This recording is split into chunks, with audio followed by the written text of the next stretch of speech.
केंद्रीय राज्य मंत्री अजय टम्टा रविवार को जबलपुर पहुंचे, जहां पर उन्होंने केंद्रीय बजट को लेकर पत्रकारों से चर्चा की। इस दौरान उन्होंने कहा कि यह बजट 2026-27 इतिहास में उस बजट के रूप में याद किया जाएगा जिसने विकसित भारत के संकल्प को ठोस आधार दिया। यह इस शताब्दी के दूसरे क्वार्टर का पहला बजट है और वित्त मंत्री निर्मला सीतारमण लगातार 9वीं बार संसद में बजट प्रस्तुत कर रही हैं। ये अपने आप में एक गौरव पल के रूप में भारत के संसदीय इतिहास में दर्ज हुआ है।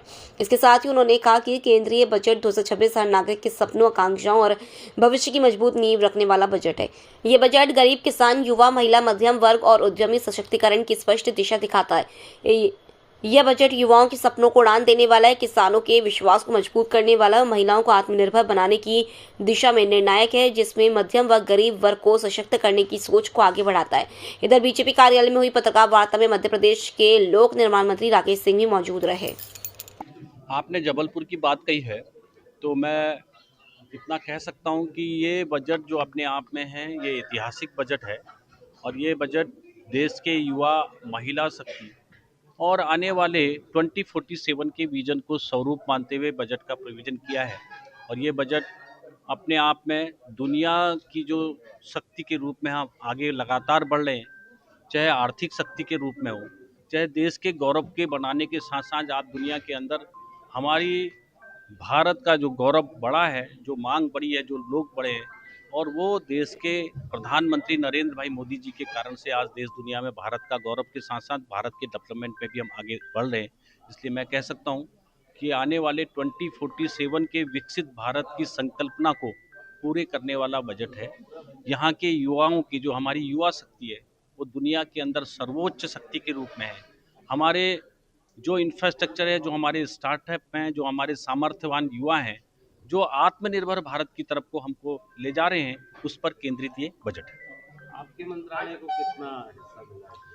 देखिए, मेरा जो मंत्रालय है लगभग 10 लाख करोड़ से ज़्यादा के काम हमारे देश के अंदर पूरे रोड नेटवर्क को कर रहे हैं।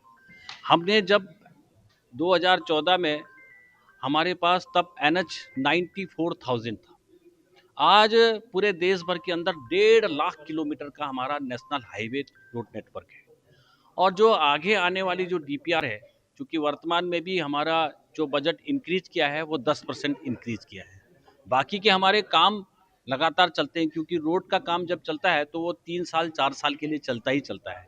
तो इसलिए 12 लाख से करोड़ से ज़्यादा के काम है और 3.25 लाख करोड़ से ऊपर के हमारे लगभग इंक्रीज हुआ है। इसलिए मैं कह सकता हूँ कि रोड नेटवर्क को 2047 को विजन रखते हुए रोड को जो है 2 लेन है तो उसको 4 लेन, जो 4 लेन है वो 6 लेन, जो 6 लेन है वो 8 लेन, जो आने वाले 2047 की ट्रैफिक को संभाल सके, ऐसा ये बजट में प्रोविजन है। अच्छा, ये सर बजट में जो है किसानों के लिए जो है उनकी आय दुगनी करने की जो बात कही जा रही थी, आप देख रहे हैं पिछले 10 वर्षों के अंदर किसानों के साथ नरेंद्र भाई मोदी जी ने जो मार्गदर्शन दिया है, चाहे उनके जितने भी पैकेजेज हैं, जो उनके अपने अप्रेंटिस हैं, उसमें 90% तक सब्सिडी गवर्नमेंट के द्वारा दी जाती है। कहीं 80% की सब्सिडी है, कहीं स्टेट की सब्सिडी को मिलाकर सब्सिडी के साथ साथ किसानों के इनकम को बढ़ाने का काम लगातार देश के प्रधानमंत्री जी के मार्गदर्शन में, चाहे उनको टेक्नोलॉजी प्रोवाइड करना है, चाहे किसानों को सुविधा के रूप में